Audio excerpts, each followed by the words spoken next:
그리고 1948년 이승만 대통령의 조각에 의해서 이루어진 내각 중에 친일파 한 사람도 없습니다. 친일파.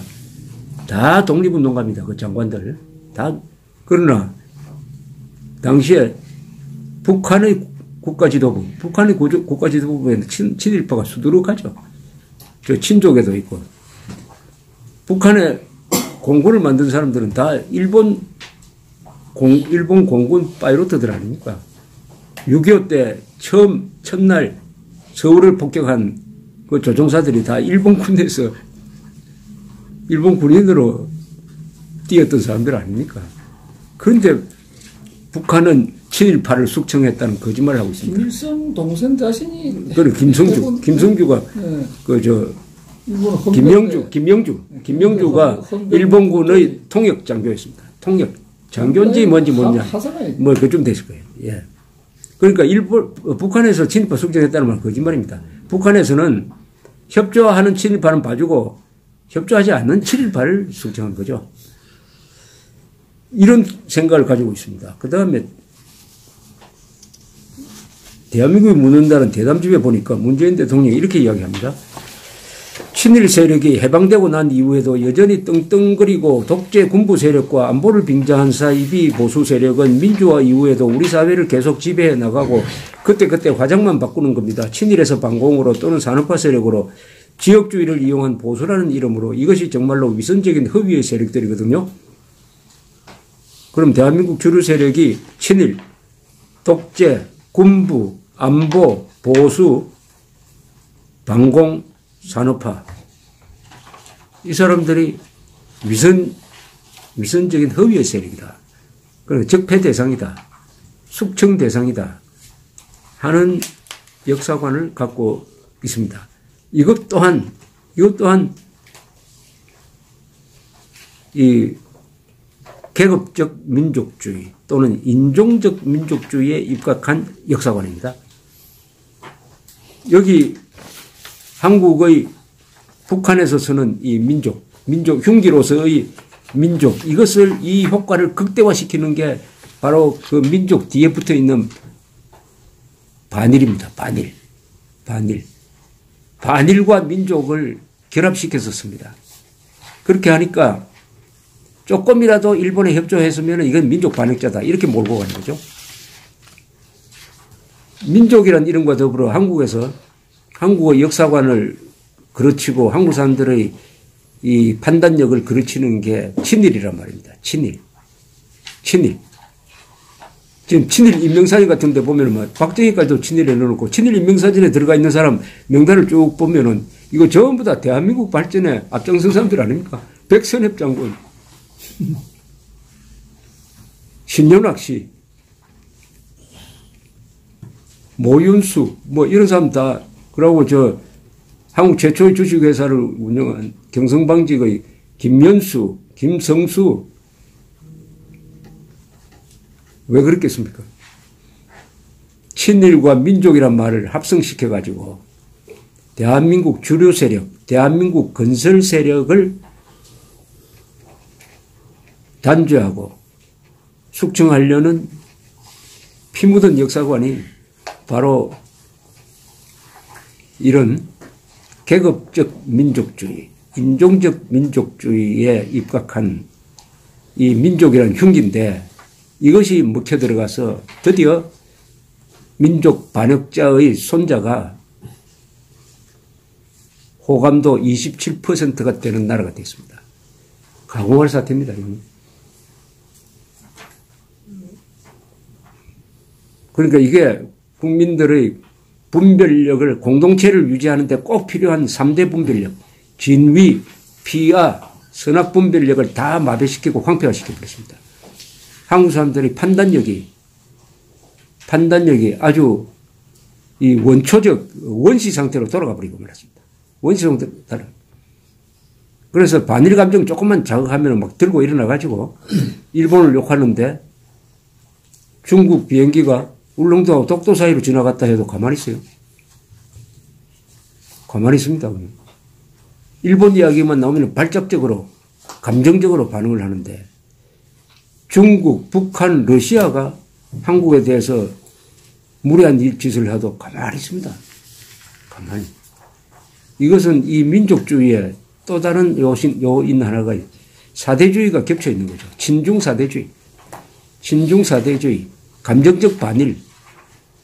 그리고 인종적 민족주의. 이게 뒤엉켜가지고 한국 사람들의 분별력을 마비시킨 것이 한국이고, 그렇다면은 북한의 대남 적화 공작은 심리적 면에서는 더 이상 바랄 수 없을 정도로 성공했다. 이렇게 보입니다.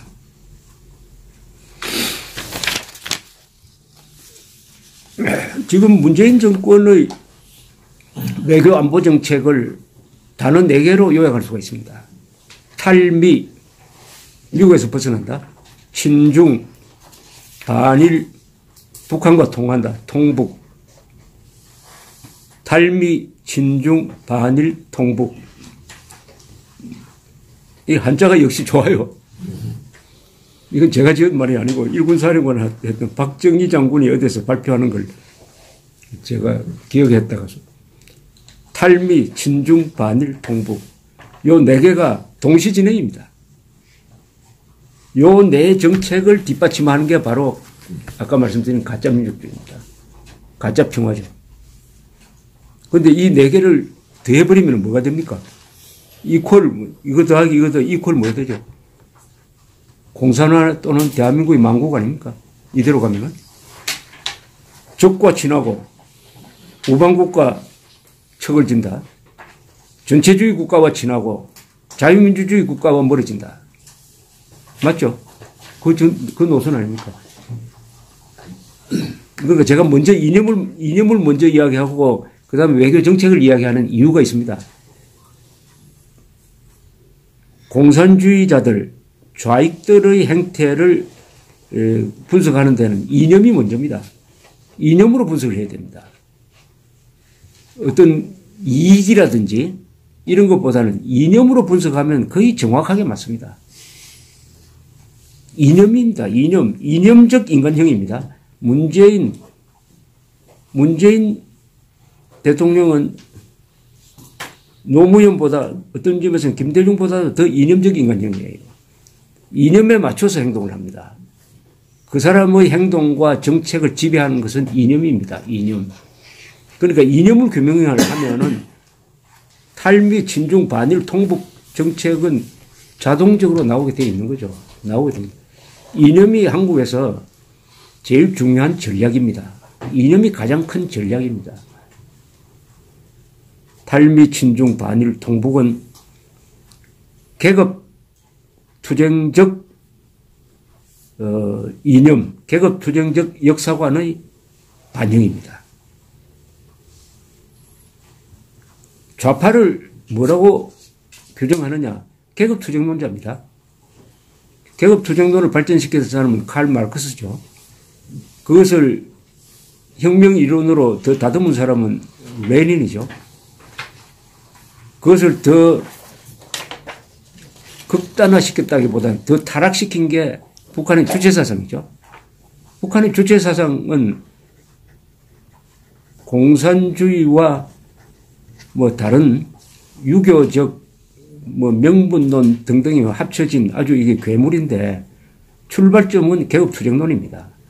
계급투쟁론은 뭐 잘 아시다시피 어떤 사회는 지배계급과 피지배계급 사이의 끊임없는 투쟁에 의해서 발전한다.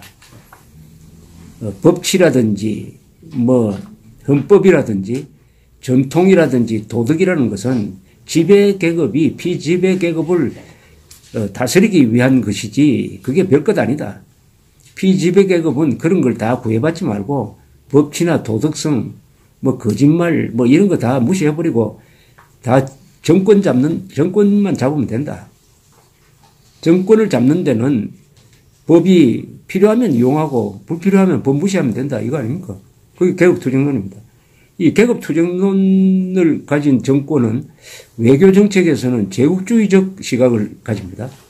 이 세상은 제국주의, 미국과 제국주의가 아닌 약소국가의 관계 속에서 진행된다. 그래서 대한민국은 미국이란 제국주의가 지배하고 있다. 이 미국을 몰아내야 한다. 그것이 우선이다. 그게 NL 뭡니까? 민족해방, 민주주의 혁명 노선 아닙니까? 우선 시키는 게 미국을 몰아낸다. 반미죠, 반미. 탈미, 친중, 반일, 통북 다 합치면 반미, 한미동맹 해체입니다. 저는 한국 사람들이 가지고 있는 이 문재인 정권에 대한 가장 큰 오해는 문재인 정권이 한미동맹을 유지하려고 노력할 것이다. 문재인 정권이 북한의 핵무기를 폐지하고 한국인을 보호하려고 할 것이다. 그래도 그건 다 오해죠. 문재인 정권의 목표는 한미동맹 해체죠. 주한미군 철수죠. 왜냐? 문재인 정권의 이념적 가치관이 그 방향입니다. 그렇지 않다면은 문재인 정권의 목표가 한미동맹 해체한 다음에 대한민국을 북한과 낮은 단계 연방제로 결합시킨다. 그러면 핵 무장한 북한과 핵이 없는 그리고 한미동맹도 없는 대한민국을 결합시키면 어떻게 되죠? 바로 여기에 암호가 하나 있지 않습니까? 항상 남북 합의문에서 등장하는 민족 경제의 균형 발전에 의한 공동번영. 이게 되는 거죠. 민족 경제의 균형 발전에 의한 공동번영. 핵 가진 북한과 핵이 없지만은 부자인 한국을 결합시키면은 한국은 북한의 핵 우산 밑에 들어가고 그 대가로서 한국이 가지고 있는 경제적 부를 북한에 퍼준다. 그래가지고 남북한이 평균에 맞춘다. 남한은 1인당 국민소득 3만 달러에서 16,000달러로 내려앉으면 그렇게 되겠죠. 민족 경제의 균형 발전에 의한 공동번영이라는 게 그 말입니다. 그런데 민족 경제가 있습니까? 우리 한반도에 민족 경제가 있습니까? 아까 민족이란 말을 아무 데나 갖다 붙인다고 그랬잖아요. 민족 경제라고 하면은 이게 영어로 난 영어 번역대로 좀 봐야 되겠는데 뭐라고 번역했는지 모르겠는데 내셔널 이코노미라고 했을까요? 그럼 그게 민족 경제가 아니죠. 국가 경제지. 그렇다고 레이시얼 이코노미라고 했을 것 같지는 않는데 그게 궁금합니다. 하여튼 민족 경제라는 건 존재하지가 않습니다. 아니, 남북한에 무슨 공통된 시장이 있습니까? 화폐가 있습니까? 뭐가 있습니까? 그런데도 민족 경제를 해놓는 거예요. 그런데 민족을 정확하게 해석하는 나라 같으면 도대체 이게 무슨 말이냐? 민족 경제가 어디 있나? 그런데 민족 경제가 또 균형 발전한다는 이 말은 또 무슨 말이냐? 민족 경제가 균형 발전하려면 대한민국의 경제가 파탄나야 되는데 또 공동번영이라고 한 건 뭐냐? 이 말 세 개가 다 사기입니다. 민족 경제라는 말도 사기죠. 균형 발전도 사기죠. 공동번영도 사기입니다. 사기의 세 개가 연결이 되어 있어요. 근데 누가 이거 이렇게 비판하는 사람 있습니까? 저 말고 이거 비판하는 사람 들어본 적 있습니까? 그러면은 우리가 민족주의 공세에 한국 사람들이 이 민족 평화 이런 데 잘 속아 넘어가는 이유가 있습니다. 우리나라 사람들은 사람을 판단할 때 오랫동안 주자학적인 이 문화에서 살다 보니까 좋은 말을 하는 사람을 좋은 사람으로 생각합니다. 용감한 말을 하는 사람이 용감하다고 생각해요. 최후의 1인까지 싸우겠습니다 하면 그 사람이 용감한 사람이 됩니다. 최후의 1인까지 싸운다고 해놓고 제일 먼저 도망가잖아요. 행동을 봐야지. 행동으로 판단을 해야지.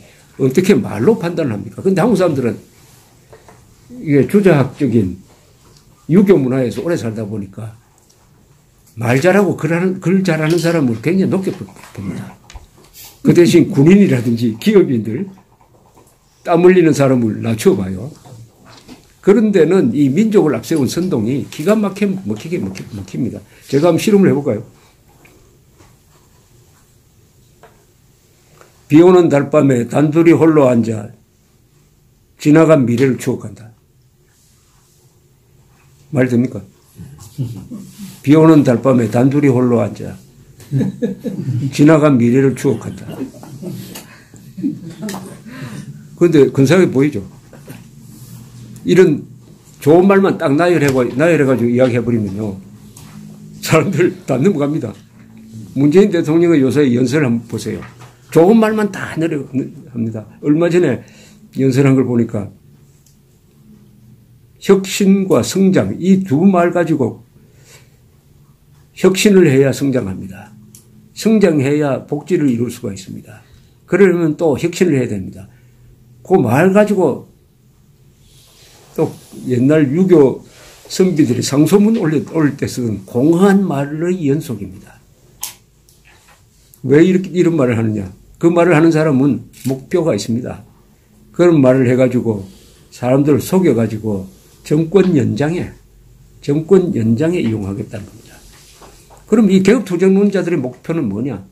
옛날엔 계급투쟁론자들은 계급 없는 천당을 파라다이스를 이 지상에서 만든다 라고 믿었죠. 그러나 아마 karl 마르크스까지만 해도 그런 이상이 좀 있었을 거예요. 그러나 그것을 현실에 적용하는 과정에서 레닌, 스탈린을 거치면서 공산주의는 뭐냐? 권력 유지입니다. 권력 유지의 기술입니다. 한번 집권을 하면은 절대 이 권력을 놓지 않습니다. 권력을 넘겨주기 위해서 집권하는 놈은 없다. 이게 좌익들의 권력에 대한 신념입니다. 선거를 통해서 집권하든 혁명을 통해서 집권하든 일단 권력을 잡으면은 계속 권력을 유지해야지. 아니 이 세상에 권력을 나중에 한 5년간 하다가 10년간 하다가 넘겨주기 위해서 권력 잡는 사람이 어디 있나? 권력은 유지하기 위해서 김정은이나 문재인 정권이나 권력에 대한 생각은 같을 겁니다. 어떻게 하면은 이 권력을 계속 유지할 것이냐. 문제는 대한민국에는 장애가 있죠. 선거가 있습니다. 선거. 그런데 계속 권력을 유지하려면은 표를 받아야 될 거 아니겠습니까? 표를 받으려면은 인기를 유지를 해야 되겠죠. 인기. 지금 약 45% 지지율을 유지를 하고 있는데 이 정도는 항상 유지가 돼야 안심하지 않겠습니까? 또 문재인 정권 들어서서 이른바 적폐수사라는 걸 했는데 적폐수사에 제일 많이 적용된 법이 직권남용과 직무유기입니다. 직권남용과 직무유기. 일 좀 열심히 한 사람은 직권남용으로 가고 농땡이 부르면 직무유기가 돼버리고 그 살 길은 사표 내는 그 직무이탈이 살 길인지 모르겠는데 똑같이 적용될 것 아닙니까? 정권이 바뀌면은. 돌아갈 수 없는 다리를 지금 건너고 있는 거 아니냐는 그런 생각이 듭니다. 12.12 사건이 원래 계획했던 대로 정성화 장군을 아무 저항 없이 연행을 해가지고 조사를 하고 옷을 벗기는 수준에서 끝났으면은 전두환 장군은 아마 육군참모총장 또는 막 군의 실력자 정도 되지 않았을까. 대통령 될 생각은 없었다고 봅니다. 그런데 그날 밤에 일이 제대로 되지 않아가지고 총격전이 나고 부대가 동원이 되고 최규하 대통령은 그 다음날 새벽까지 결재를 하지 않고 버티고 그러다가 보니까 결국 12.12 사건이 정별이 되어버렸어요. 군사 반란이 되었습니다. 그럼 어떻게 됩니까? 정권 놓치면은 사형되지 않겠습니까? 그럼 정권 잡아야죠. 그래서 그때 수사국장 대리를 했던 이학봉 씨가 농담 삼아 하는 이야기, 지금 돌아가셨지만 내가 잘못해가지고 대통령이 2명이나 생겼답니다. 전두환, 노태우. 지금 그런 일이 한국에서 지금 벌어지고 있는 거 아닙니까? 이렇게 많은 사람을 무리하게 집어넣어 놓았는데 이게 12.12 때처럼 돌아갈 수 없는 다리를 건너는 거 아니냐. 돌아갈 수 없는 다리를 건너가지고 돌아갈 수 없도록 다리에 불까지 질러버린 거 아닌가 하는 그런 생각이 듭니다.